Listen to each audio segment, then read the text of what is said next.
21번째 천박함을 극복하라입니다. 앞선 모세의 자손 요나단의 일은 하나님 백성들이 하나님의 명을 어기고 레위인의 생활을 보장하지 않은 데서 비롯되었습니다. 그런데 19장에 나오는 레위인의 이야기는 정반대입니다. 아마도 이 사람은 부유한 레위인이었던 것 같습니다. 첩을 둘 만큼 말이죠. 하나님께서는 왕에게도 첩 두는 일을 경계하셨습니다. 하물며 레위인이겠습니까?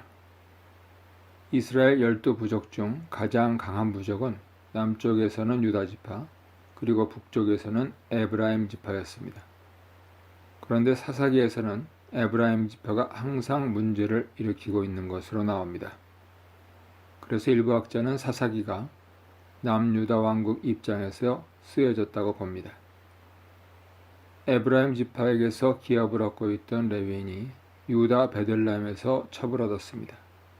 하지만 가정생활이 원만하지 못했습니다. 남편에게서 만족을 얻지 못한 레위인의 첩은 화가 난 채 친정에 가서 넉 달을 지냈습니다. 레위인 남편은 소실을 데려오려고 유다 베들레헴에 갔습니다. 혼자 가지 않고 하인 1명을 대동하고 2마리 나귀를 데리고 갔습니다. 올 때를 대비해서였죠. 올 때는 3명이기를 바랐다면 누군가는 걸어와야 했습니다. 본인은 아닐 테고 아마 하인에게 나귀 고삐를 맡긴 채 신경 쓰지 않고 편안히 오고 싶었을까요? 소실은 남편이 친정 아버지를 만나게 했습니다. 어쩌면 자신이 친정에 와서 넉 달이나 머문 원인을 2 남자가 해결해 주기를 바라는 마음이 간절했을지 모릅니다. 첩장인은 당시로서는 가장 큰 환대인 3일련을 베풀었습니다. 어쩌면 딸로 인해 상심했을 사위의 마음을 풀어주려는 의도로도 보입니다. 하지만 장인은 충분한 환대를 지나 그 다음 날도 사위를 붙들어 두었습니다. 그리고 그 다음 날도 붙잡아 두려고 했습니다. 이로 보아 장인의 환대는 단지 사위를 배려한 것이 아니라 이기적인 목적이 있었다고 보여집니다. 소실로 간 딸이 넉 달이 지나도록 돌아가지 않아도 내버려두는 아버지였습니다. 어쩌면 매우 현대적인 친정아버지로도 비춰질 수 있습니다. 하지만 법도가 없고 말씀도 없었습니다. 그저 자기 딸이 편하면 됐습니다. 왜냐하면 자기 마음이 편해야 하기 때문이었습니다. 그런데 하나님께서는 우리 마음이 불편하더라도 우리를 바르게 살게 하시는 분이십니다. 레위인의 첩 장인은 이 점에서 자녀 교육에 실패했고 그렇게 자기 마음대로 살아가는 사람이었습니다. 그런데 여기서 비극이 싹 텄습니다. 그토록 모든 일의 중심이 된 자기가 가장 큰 고통을 당하는 일이 자기로부터 시작됩니다. 3일 환대면 극진한 것인데 나흘째 붙잡아 두더니 닷새째도 붙잡아 두려 했습니다. 첩장인이 분명히 이렇게 말했습니다. 그대의 기력을 돕고 해가 기울도록 머물라. 그래서 또 먹었습니다. 먹다 끝날 인생이 되는 줄 모르고 말이죠. 5째 날에 사위는 장인의 청을 기꺼이 뿌리치고 이미 해가 기울어 가는데 행장을 꾸려 떠났습니다. 장인이 해가 기울었으니 이튿날 일찍 돌아가라고 말을 바꾸는데도 듣지 않았습니다.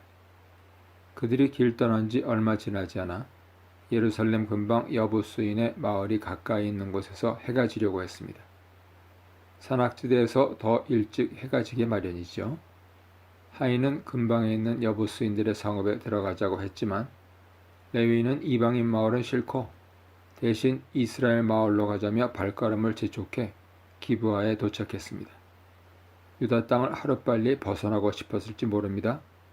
그래서 경계만 넘어 베냐민 자손의 땅으로 왔는지도 모릅니다. 그런데 여기서 꼭 기억해야 할 것은 불신앙으로 사는 이들의 삶이 참 이상한 것이 할 때는 안 하고 안 해야 할 때 하는 점입니다.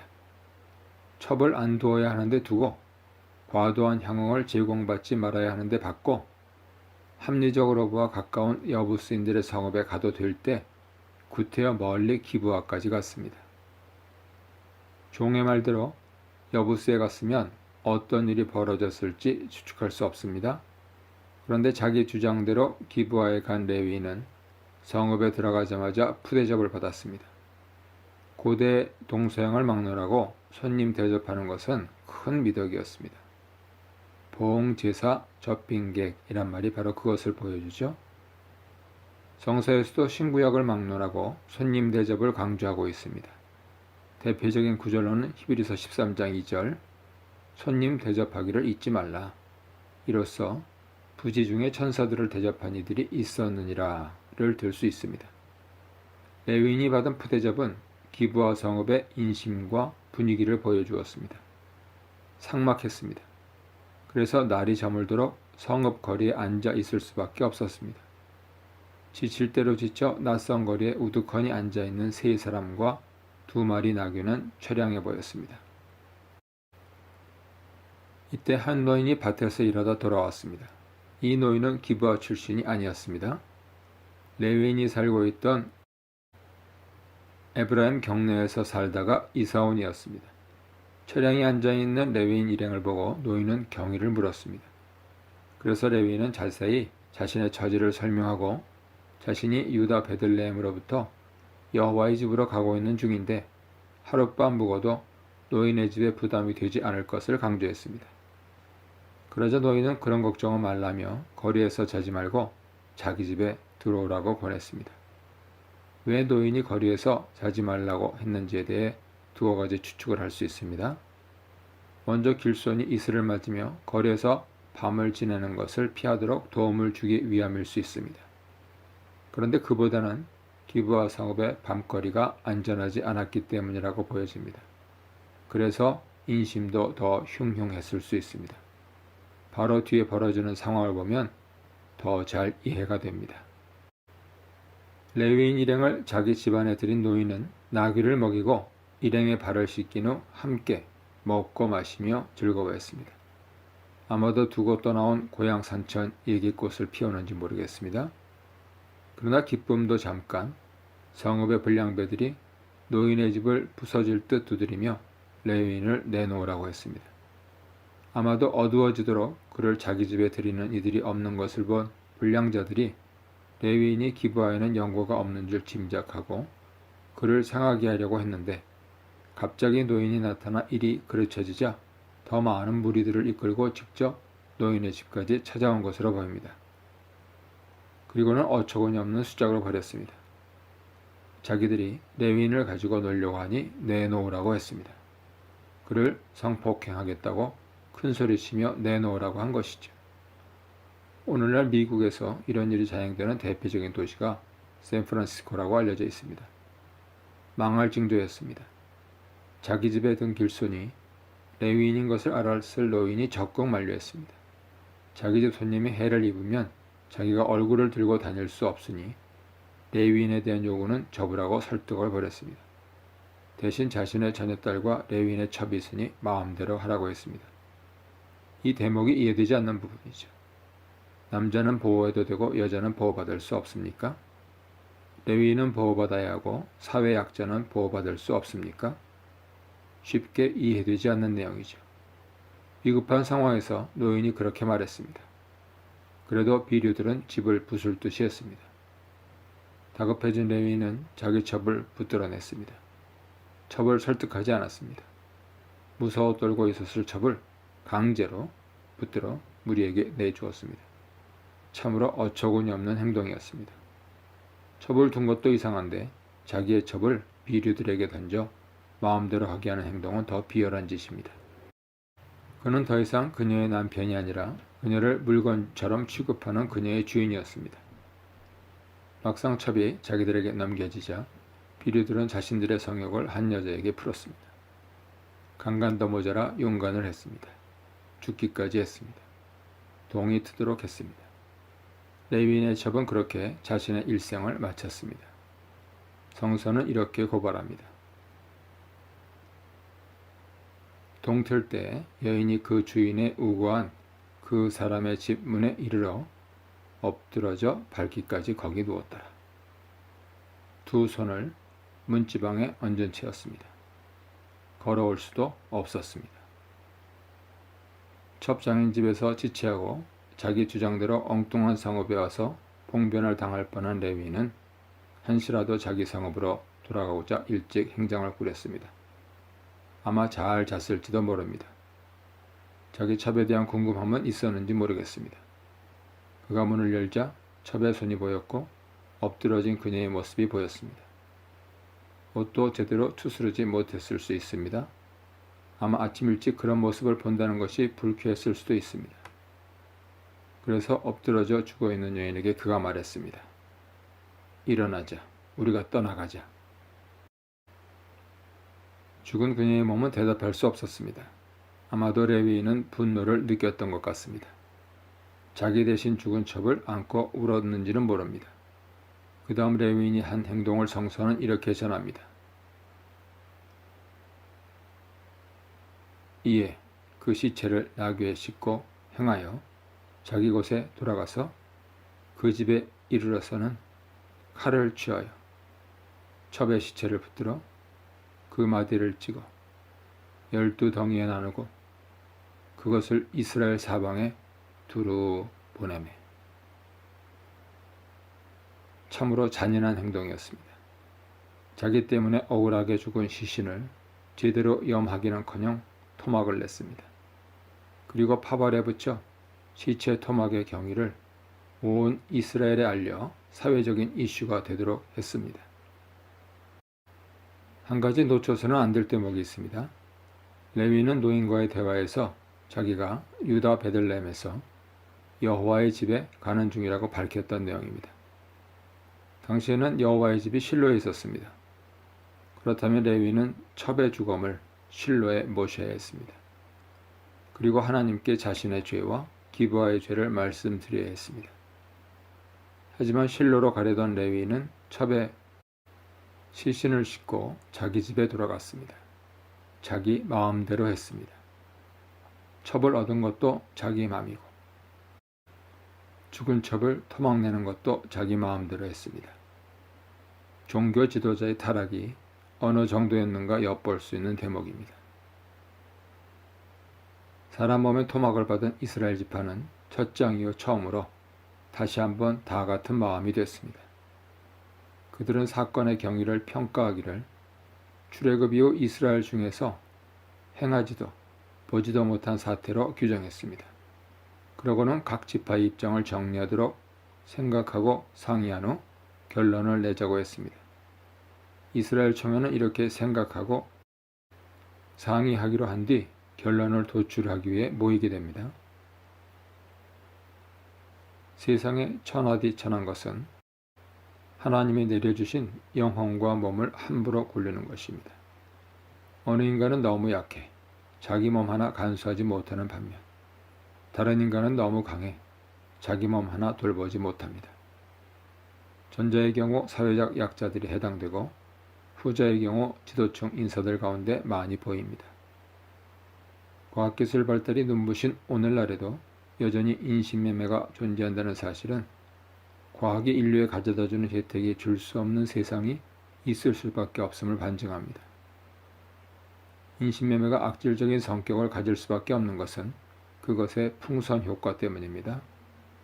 사고가 터진 것을 막으면 풍선처럼 어느새 다른 곳으로 이동해 버젓이 활개치고 있는 것입니다.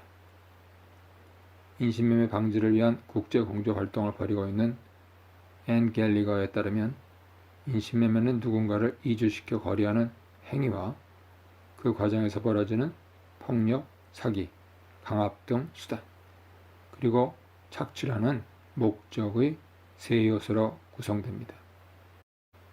인신매매를 법적으로 정의하면 착취를 목적으로 하여 강제적인 수단들을 동원해 인간을 이주시키는 행위라 하겠습니다.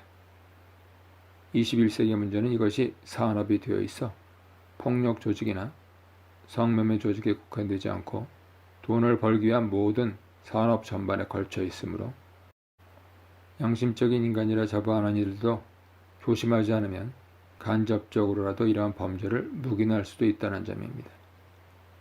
그래서 흔히 자발적이냐 비자발적이냐를 놓고 판단 기준을 세워야 한다는 반론들이 제시되지만 갤리거는 강도 만난 사람이 자발적이든 비자발적이든 강도당한 사실이 중요하듯 인신매매도 마찬가지라고 강조합니다. 이런 의미에서 정부나 소비자나 모두 책임의식을 가지고 추이를 지켜보며 정부는 국제적 공조를, 소비자는 소비자의 권리를 통해 급증하는 인신매매를 막아야 합니다.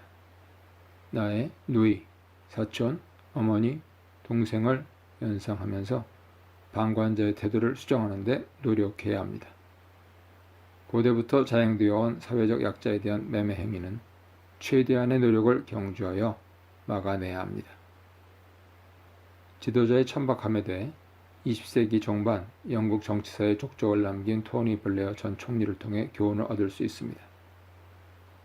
경찰이 최장 90일 동안 테러 용의자를 기소 없이 구금할 수 있도록 하는 반테러법 개정안에 대해 인권 침해 소지를 이유로 심지어 그가 구성한 내각에서조차 반대가 있었음에도 법 개정에 대한 반대는 자신의 권위에 대한 도전이라며 이를 하원에 상정했다가 보기 좋게 부결되며 퇴진 위기에 놓인 패착에 대해 그의 심리 상태를 분석한 영국 언론은 좋은 정부를 위한 큰 승리이자 블레어 총리의 큰 패배라고 규정했습니다. 이에 대해 강병태는 영국 언론이 자국 총리에 대해 이 같은 평가를 내리는데 심리 분석까지 하는 것을 빗대 지도자들의 슈퍼맨 환상을 지적합니다. 내각 책임제하의 영국에서도 정부 제시안이 부결되면 그것은 곧 불신임으로 간주되어 총리가 퇴진합니다. 캐나다에서는 정부 예산안이 부결되면 다시 총선을 치러 새롭게 의회를 구성하도록 되어 있습니다. 이반 단계에서부터 내각의 반대와 60일로 구금 기간을 축소하는 타협안에 찬성한 경찰의 의견도 묵살한 채 부결이면 퇴진이라는 관행을 뻔히 알고 있는 블레어 총리가 극단적인 길을 간 것은 성장기에 부모의 따뜻한 사랑에 굶주렸던 경험이 훗날 세상과 권력에 대한 도전으로 변했다가 지도자가 되어서는 자기만이 어떻게 할지를 잘 안다는 독단으로 표출된 것이라는 분석입니다. 이는 우스꽝스럽긴 하지만 아무런 대가 없이 악을 물리치고 어떠한 위기에도 타협을 거부하는 만용을 부리는 슈퍼맨들의 성품과 흡사하다는 것이죠. 중도 노선의 제3의 길을 주창하며 40대 총리로 세계적인 지도자 반열에 올랐던 분의 천박한 뒷모습에 씁쓸함을 느낍니다. 하나님께서 강한 힘을 주셨을수록 겸손해야 천박해지지 않습니다. 교회는 어떤가요? 오늘날 안티기독교가 많이 생기는 이유는 혹시 교회의 천박함 때문은 아닐까요? 여러 내부 문제는 차치해 두고라도 신앙과 불신앙을 떠나 사회적인 이슈인 성 문제는 천박하다는 듯 외면하다가 정작 교회에서 성 문제가 터지면 어쩔 줄 몰라 하는 등 성 문제에 관한 한 알다가도 모를 태도를 취하는 한국 교회를 위해 단지 성폭력 측면에 무지만이라도 벗어나기 위해서 도움이 되는 강령이 있습니다. 1. 성폭력은 나에게 일어날 수 있다. 2. 성폭력은 젊은 여성에게만 일어나는 일이 아니다. 3.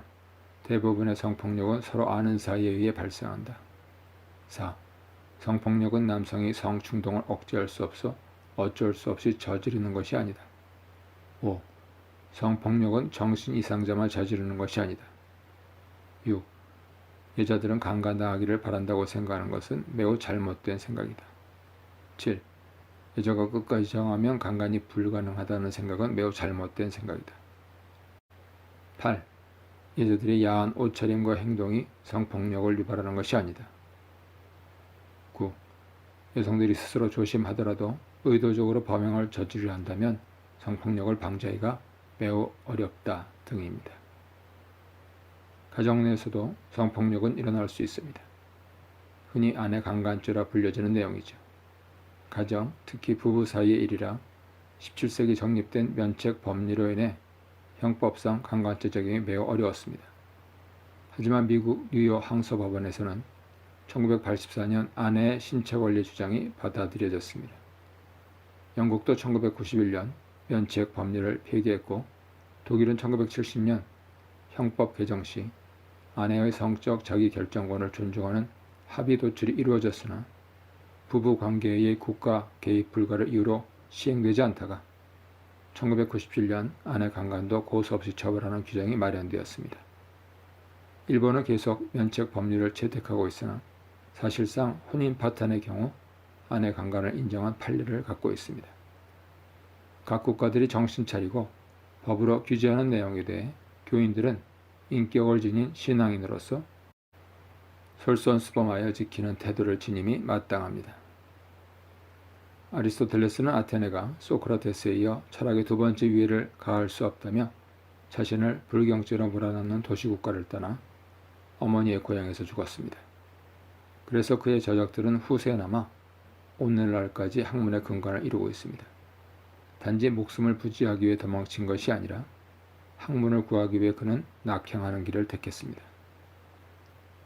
2012년 한국, 미국, 중국처럼 대권을 줄 사람을 뽑을 때 제일 수지 맞는 사업은 의외로 점집들입니다. 이를 통계화하여 계량 수치로 보여주는 기업은 여론조사 전문 기관들이죠. 점집은 맞던지 안 맞던지 두 가지 중 하나이나 여론조사 기관들은 몇 퍼센트 확률의 오차 범위 내에서 얼마나 차이가 나는지를 보여줍니다. 보통 잘 맞는다고 생각하지만 잘 맞는 것은 막상 투표를 마치고 나오는 출구조사할 때뿐인 것을 사람들은 불어 있습니다. 기분 나쁠지는 몰라도 투표 전에는 여론조사 기관도 맞던지 안 맞던지 두 가지 중 하나란 점에서 점집과 일맥상통합니다. 그런데도 요즘은 여론을 조사해서 후보를 선출하자는 말들을 많이 합니다. 조사 맹신주의죠. 전술적으로는 다소 위험해 보여도 결국 세상 만사가 모두 하나님 뜻대로 운행된다는 진실을 믿는 입장에서는 전략이라는 보다 큰 맥락에서 사람은 예의 바르게 행동해야 쓸 수 있다 하는 점을 강조할 수 있습니다. 5년에서 10년이란 짧은 기간 집권하는 이들도 그들이 얼마나 조국을 사랑하고 사람이 됐느냐 여부에 따라 정권 말기의 레임덕이나 정권을 내준 뒤에 운명을 가름할 수 있습니다. 역사가 증명해 줍니다. 22번째 역전을 기대하라입니다. 역사상 전무했던 사태를 해결하기 위해 이스라엘 백성들이 미스바에 모였습니다. 이미 살펴본 대로 입다의 고향인 미스바가 길르앗 지방에 있었습니다. 하지만 이스라엘 백성들이 모인 곳은 그곳이 아니라 베냐민 지파에게 분배된 곳으로 훗날 남북국 왕조 시대에 유다와 이스라엘의 경계가 된 곳이기도 한 지역입니다. 열왕기상 15장 22절 보세요.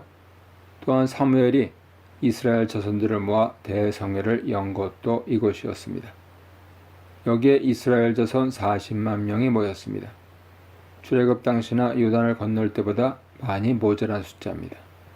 나중에 출정하지 않은 곳이 있음이 발견되었지만 아마도 요단 동편에 있던 두 지파 반에서 모이지 않았거나 아니면 많은 이민족의 침입 가운데 군사력이 약해진 것으로 보입니다.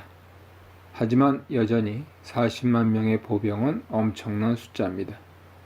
그리고 베냐민 자손은 이스라엘이 자신들의 지파가 관련된 문제를 해결하기 위해 자기들 땅에 모였다는 정보를 들었습니다. 미스바에 모인 이스라엘 백성들은 사고를 당한 레위인에게 상세 보고를 명했습니다. 그런데 이때 레위인은 자신의 입장에서 사건을 진술했습니다. 자신의 가정에서 일어난 음행과 망령된 일은 말하지 않고 공동체의 음행과 망령된 일만을 말했습니다. 그리고는 이제 자신의 말을 들었으니 의견과 방책을 내라고 선동했습니다. 공동체가 합의를 시도했습니다. 기브아에서 음행과 망령된 일을 행한 자들을 보응하리라는 것이었습니다. 이상한 것은 양자 이야기를 모두 듣지 않았다는 점이죠. 공동체가 합의를 이루어내기 위해서는 문제가 있는 쌍방의 의견을 모두 종합해야 하는데 그러지 않았습니다. 증인이 성직을 맡은 레위인이라서 고지곳대로 들었던가요? 결정된 일은 모임 보병의 10분의 1을 투입하여 기브아를 정벌하겠다는 것이었습니다. 미스바란 이름이 주는 두 가지 의미가 있습니다. 미스바는 기도의 장소였습니다. 그리고 군사 요새였습니다. 그곳에서 이스라엘은 군사를 일으켰습니다. 그런데 기도했다는 말이 없습니다. 기도하는 곳에 모여 기도하지 않는 것보다 어리석은 일은 없습니다. 나중에 얻어맞고 하는 것보다 기도하러 모였을 때 먼저 기도하는 것이 지혜입니다. 그리고 군사 행동을 해도 늦지 않습니다. 아니, 그것이 정석이죠. 이스라엘 자손들은 이 일을 지키지 않았습니다. 단지 하나같이 합심하여 기브아를 치려고 모였습니다. 하나님의 정의는 없고 사람들의 정의감만 있었습니다. 이후 군사적으로 매우 안타까운 일들이 일어났습니다. 한 가지 더 기억해야 할 것은 이들이 군사적인 행동을 하면서 동시에 허튼 맹세를 한 점이죠. 이스라엘 총회는 누구든지 딸을 베냐민 사람에게 아내로 주지 않겠다는 맹세를 미스바에서 했습니다. 자기들 마음대로 군사를 일으키는 것도 큰일인데 자기들 마음대로 인간사를 결정하고 만 것입니다. 이 결정이 군사 대결이 끝난 후 또 다른 혼란을 야기하는 어리석음이 되어 자신들에게 돌아오게 될 줄은 모른 채 맹세해버렸습니다. 순서가 바뀌면 문제가 발생합니다. 이스라엘 총회는 군사행동을 시작하면서 베냐민 지파에 파발을 보내 그들 가운데 생긴 악을 제하기 위함이니 기브아의 비류들을 내놓으라고 통보했습니다. 베냐민 자손은 다른 지파 형제들의 말을 듣지 않았습니다. 대신 베냐민 지파 모두 기브아에 모여 이스라엘과 싸울 준비를 했습니다. 왜 그랬을까요? 분명 기분 나빴기 때문일 것입니다. 전후 사정을 미리 알아보지 않고 많은 이들이 모여 대문 앞에 와서 우리가 알아서 할 테니 무조건 내놓으라고 하면 자존심이 있는 이상 순순히 그대로 내줄 리가 어디 있겠습니까? 뭘 내놓느냐고 하면 비류들이라 할 텐데 비류들이 한 행동이 악한 것은 틀림없지만 레위인이 자기 첩을 돌보지 않은 행동은 왜 판단하지 않느냐고 대꾸할 수 있었습니다. 벌하려면 양자를 다 벌해야지 왜 우리에게만 난리냐는 부하가 속에서 치밀었던 것이죠. 그리고 따지고 보면 비류들도 다 한 동네에서 사는 이들이요. 그들의 아빠요, 오빠요, 동생이요, 조카들이었습니다. 그런데 어떻게 내놓으라고 내놓을까요? 말이 안 되는 소리였죠.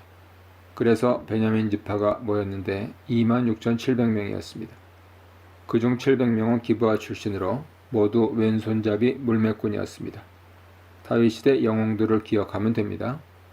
성서는 그들의 적중률을 허리도 틀림이 없다고 합니다. 각계 전투에 능한 게릴라들이었습니다. 자기들을 대항하여 나오는 베냐민을 앞두고 이스라엘은 당황한 듯 보입니다.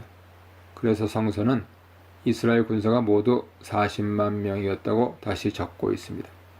중과부적이라 생각해야 마땅한 베냐민의 특공대가 오히려 자신들을 향해 먼저 공격해오는 것을 보고 이스라엘 선벌대는 당황했습니다. 그래서 그동안 묻지 않다가 비로소 베델로 올라가서 물었습니다. 베델은 에브라임 지파에 소속된 곳과 시므온 지파에 속한 곳이 있었습니다. 그런데 지역상 에브라임의 베델로 보는 것이 좋을 것 같습니다. 베델은 역사적으로 베냐민 자손이 먼저 분배받은 땅이었으나 에브라임이 차지한 성읍이었습니다. 여호수아 18장 20절 보세요. 미스바에 모였던 이스라엘 자손이 왜 베델에 올라가 비로소 하나님께 여쭈었는지 불분명합니다.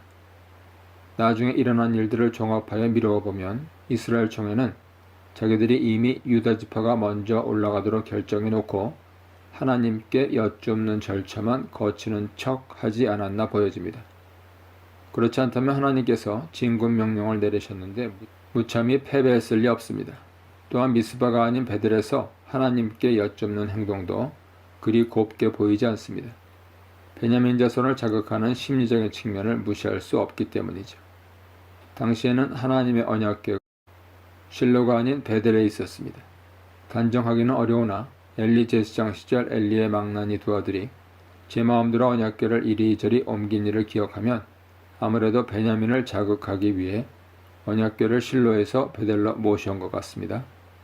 만일 이 추측이 맞는다면 대군을 보유하고도 고도의 심리전을 쓰며 자기들 나름의 방책을 다 세워놓고 하나님께 여쭙는 척 한 것입니다. 기억할 것은 이스라엘 총회가 10분의 1의 병력, 즉 40만 명 가운데 4만 명만 출전시키기로 이미 결정하고 있다는 점입니다. 베냐민의 특공대가 아무리 강해도 26,700명이니 무려 14,000여 명이나 더 있고 그들은 10명 중 택함을 받은 전사였습니다. 그런데 전략상 큰 차질이 생겼습니다. 첫날 기브아 전투에서 무려 22,000명이나 전사하고 만 것입니다. 베냐민 군인들은 거의 사상자를 내지 않고도 병사 한 사람당 한 명씩 이스라엘 병사들을 죽인 것입니다. 그 결과는 엄청난 것이었습니다. 일단 선봉에선 유다 지파가 가장 막대한 손실을 입었음에 틀림없습니다. 그리고 수적으로도 10분의 1의 병력만 동원하려던 전략이 단 한 번의 전투로 여지없이 무너지고 말았습니다.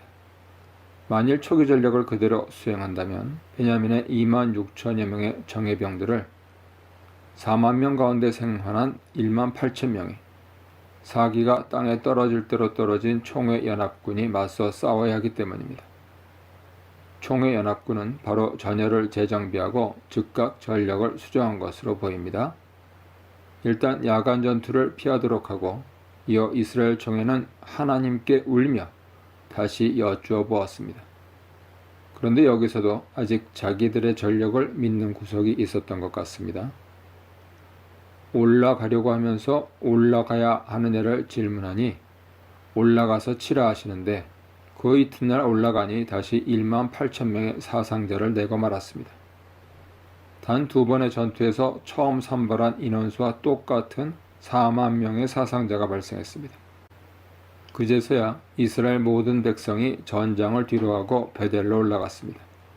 마치 숫곳 생활에 만족하며 살던 야곱이 디나의 일을 당하고 나서야 베델로 올라갔던 옛 이야기를 다시 생각나게 하는 것처럼 야곱이 단장과 우상을 제하고 올라갔듯 이스라엘 모든 백성은 울며 하나님 앞에 앉아 날이 저물도록 금식하고 비로소 번제와 화목제를 드렸습니다. 예배자의 자세를 회복한 것이죠. 4만 명의 선발들을 모두 잃고 나서야 정신을 차렸습니다. 그리고 하나님께 여쭈었습니다. 아론 가문의 비느하스를 통해 그들의 진심 어린 예배를 받으신 하나님께서는 내일은 그들 악한 자들을 비호하는 베냐민 자손을 붙이겠다고 구체적으로 응답해 주셨습니다. 그래서 총회연합군은 3일 만에 극적인 역전승을 거두게 되었습니다. 전술은 아이성 전투의 모범을 참조했습니다. 사기가 오를 대로 올라 만용에 찬 베냐민 병사들을 최대한 큰 길까지 끌어내어 30여 명의 사상자를 내면서 급하게 패전하는 척했습니다.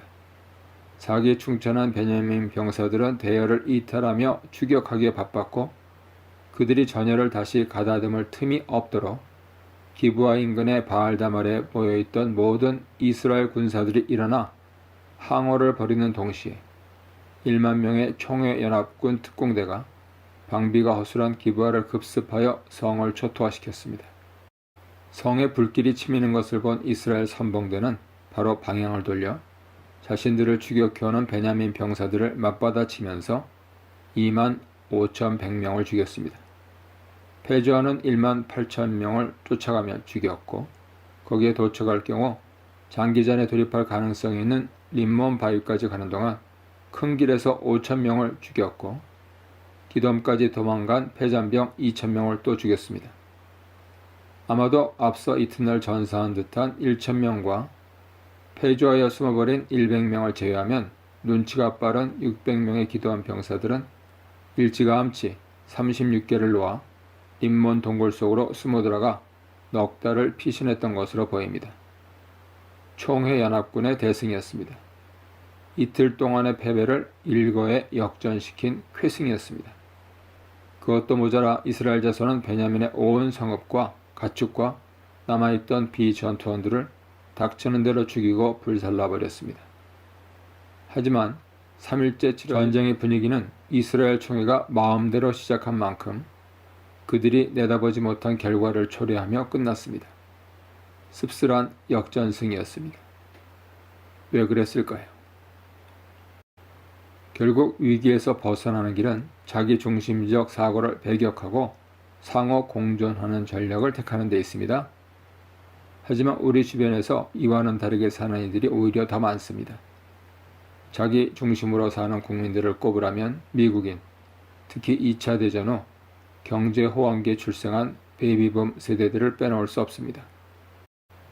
1946년부터 64년 사이에 태어난 베이비붐 세대 가운데 29%가 이혼 후 독신 생활을 즐기고 있으며 인터넷을 통해 정기적인 섹스는 즐기면서도 재혼은 거절하고 있는 것으로 나타나고 있습니다. 중년 남성, 젊은 여성의 교제도 늘어나고 있는데 그 이유 가운데 하나는 중년 남성들이 획득한 재력과 중후감에 젊은 여성들이 매력을 느끼고 남성 입장에서는 최근에 개발된 정력 보강제의 덕을 톡톡히 보고 있는 것으로 알려져 있습니다. 중년 여성이 중년 남성을 거부하는 이유는 그들이 성공한 중년 여성과 경쟁하려는 심리를 갖고 있다고 느끼기 때문이며 사회생활을 통해 여유로운 삶을 확보한 중년 여성들이 남성들의 도움보다는 열정과 재미를 느끼려는 성향이 강해 젊은 남성과의 교제를 선호하는 것으로 나타났습니다. 그래서 젊은 남성, 중년 여성의 교제도 늘어나고 있다고 합니다. 미국의 베이비붐 세대 가운데 자기 본유의 삶에 젖어 가정을 이루기보다는 가족보다 가까이 지내면서 취미를 공유하는 이웃 사촌을 통칭한 소위 포커 친구를 통해 인간관계를 형성하려는 이들이 늘어나고 있다는 뜻입니다. 급격한 사회 변화를 겪고 있는 고국의 상황이 어떤지 궁금합니다. 최근에 국제사회에서 일어난 한 가지 사건은 미국인들의 자기본위 사고방식을 그대로 보여주고 있습니다. 2005년 말 그의 마지막 날 윤초 삽입을 위해 열린 국제통신연맹 회의에서 미국 대표는 돌연 윤초제 폐지를 주장해 물의를 빚었습니다. 윤초란 1972년 1월 1일 0시를 적용하고 있는 바 세슘 원자가 92억 번 진동하는 동안을 1초로 설정한 원자시에 근거한 세계 표준시 UTC와 각국 천문대가 별 위치 측정 자료를 바탕으로 지구 자전 주기를 정밀 측정에 결정한 세계시 UT1이 0.9초 차이가 날 경우 6월 30일이나 12월 31일에 1초를 더하거나 빼는 시간을 말합니다. 1972년 세계 표준시가 도입된 이래 1999년까지 22차례에 걸쳐 윤초가 실시됐습니다. 그런데 미국 대표가 돌연 윤초제를 폐지하자고 주장한 이면 이외에는 미국이 주도적으로 조성한 위성 위치 확인 시스템 GPS 등 첨단 전자통신 기술이 모두 원자시에 근거하고 있기 때문에 실제 지구 자전거 생기는 문제를 푸는 윤초 문제를 해결하는데 어려움을 겪기 때문으로 알려졌습니다. 그래서 특히 영국 천문학자들은 이러한 미국의 자기 본위적 발상을 맹렬히 비난하면서 만일 윤초를 없애면 표준시와 천문시의 차이가 수백 년 뒤 1시간 정도로 커지고 이를 확대 해석하면 낮과 밤의 개념도 혼동을 가져올 수 있다고 지적했습니다.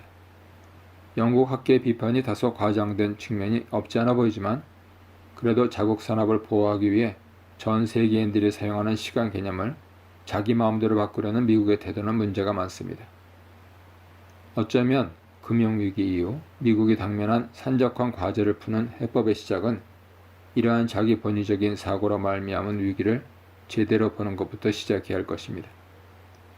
정보 전략의 절대 우위를 점하는 미국이 항상 2등 국가로 간주하듯 말하고 행동하는 한국에게 진 일이 있었습니다. 스포츠에서 있었던 일이 아니고 림팩 2004라고 하는 경련으로 치러지는 11개국 합동군사훈련에서였습니다.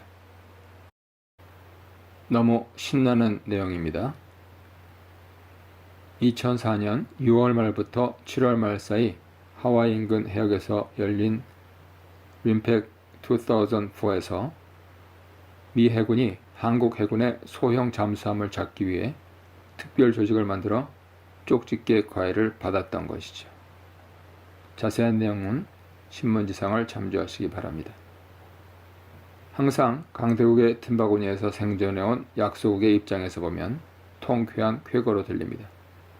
하지만 세계 유일의 초강대국인 미국이 실전 훈련 때 역전패한 것을 만회하기 위해 훈련에 훈련을 거듭하고 있으니 정신을 바짝 차리고 여간 노력하지 않고서는 당할 수 없게 되어버렸습니다. 일례로 고교 야구 역사의 역전의 명수라고 길이 남겨진 군산상고의 영예는 단순한 헝그리 정신을 넘어 철저한 훈련으로 알려지고 있습니다. 오죽하면 학생들이 도망쳐 피신한다고 알려졌겠습니까? 인생에서 역전승의 묘미를 느끼는 최적의 경우는 신앙생활에서입니다. 사람들은 여간에서는 하나님께 나오지 않습니다. 적어도 배가 고프지 않은데 하나님을 찾는 이들은 생각하며 사는 이들입니다. 대부분은 무엇인가 인생에 풀리지 않는 부분이 있을 때 하나님을 찾습니다. 그렇게 자기를 찾는 사람들을 찾아주시는 하나님의 은혜로 그들이 삶에서 다시 승기를 잡는 것만한 역전이 어디 있을까요? 그 승기를 승리로 연결한 인생보다 더 값진 인생이 어디 있겠습니까? 더구나 복음이 가르치는 대로 허무한 인생을 살다가 하나님을 만난 뒤 인생의 종착역을 넘어 영원한 삶으로 들어가는 것보다 더 통쾌한 인생 역전이 어디 있습니까? 그래서 진정한 최후의 역전승을 거두는 삶은 진실된 신앙생활이 최고입니다. 오늘날 교회가 가르쳐야 할 것은 다름 아닌 이런 삶입니다. 23번째, 은혜를 사모하며입니다. 눈에 가시 같던 베냐민 지파를 괴멸시키며 이스라엘 지파 연합군은 대승을 거두었습니다. 그런데 이상하게도 승리의 축제 대신 이스라엘 총회는 베델에 이르러 저녁까지 다시 대성통곡합니다. 무슨 울 일이 그렇게 많았을까요? 아니 이겼는데 왜 웁니까? 그 이유는 허튼 맹세를 미스바에서 했기 때문입니다. 림몬 바위에 숨어든 600명의 베냐민 남자들만 남기고 베냐민 사람 모두, 성 모두 불타 사라졌습니다. 게다가 자기들은 딸을 베냐민 자손에게는 아내로 주지 않겠다고 맹세했습니다. 결국 이스라엘 총회 가운데 출애굽하여 팔레스틴 땅에 정착한 거룩한 12지파 총회 가운데 한 지파가 사라지게 될 운명이었습니다. 세상을 살다가 이상하게 생각되는 사실은 많을수록 비었다는 느낌이 더 두드러지는 점입니다. 하나님께 복을 받아 축복의 땅에 정착한 지파, 그 중에서도 눈에 넣어도 아프지 않을 제일 막내 지파가 허튼 맹세 때문에 없어지게 될 것입니다. 이럴 수도 저럴 수도 없습니다. 상황 타개책이라도 세워야 했는데 무엇을 어떻게 할지 알 수 없습니다. 예배입니다. 사흘간의 전투를 통해 이스라엘이 배운 것이 그것이었습니다. 예배의 중요성을 깨달은 것입니다. 그래서 그들은 저녁까지 울고 다시 하나님께 예배를 드렸습니다. 그러자 대안과 구습이 나옵니다. 대안은 사라질 위기에 처한 베냐민 지파를 위해 어떻게 아내를 얻어주느냐에 대한 것이었습니다. 구습은 또 맹세를 했습니다. 이번에 이스라엘 자손들이 한 맹세는 총회에 참석하지 않은 자는 반드시 죽이겠다고 했습니다. 사무엘상 11장을 참조하면 베냐민 정벌 전쟁에 올라오지 않은 이들이 왜 그랬는지 짐작할 수 있습니다. 훗날 베냐민 지파 출신 사울왕이 등극했을 때 특별한 관심을 갖고 있는 곳이며 사울과 요나단이 길보아산 전투에서 전사하고 그 시신이 욕을 보고 있을 때 위험을 무릅쓰고 시신을 잘 수습해준 이들이 바로 길르앗 야베스 사람들이었습니다. 그러니 베냐민 자손들을 정벌하려고 모이는 이스라엘 총회에 올리 만무하죠. 아마도 신의를 상당히 소중하게 생각했던 지방이었던 것으로 보입니다. 또한 논리적으로는 야베스 길르앗에서 납치된 여인들과 베냐민 패전병들이 다시 퍼트린 자손들 가운데 하나님께 선택받은 이가 사울왕이었으니 그가 비참한 최후를 맞았을 때 길르앗 야베스 사람들이 보인 호의가 이해되기도 합니다. 성서는 야베스 길르앗에서는 한 사람도 이르러 총회에 참여치 아니하였으니 백성을 계수할 때 야베스 길르앗 주민이 하나도 거기 없음을 보았음이라고 기록하고 있습니다. 이스라엘 회중이 그 다음에 한 일은 상식적으로 납득이 안 가는 일입니다. 비록 예배를 드린 후 또다시 맹세를 했지만 역시 잘못되었던 것 같습니다. 이 일이 하나님께로부터 나왔다면 모자라지 않아야 되는데 모자라는 일이 생겼습니다. 총회는 400명의 처녀를 납치하기 위해 큰 용사 1만 1000명을 야베스 길르앗에 보냈습니다. 그렇게 하고도 200명의 처녀가 더 필요했습니다. 왜냐하면 림몬 바위에 넉 달 이상 숨어있는 베냐민 병사들은 모두 600명이기 때문이죠.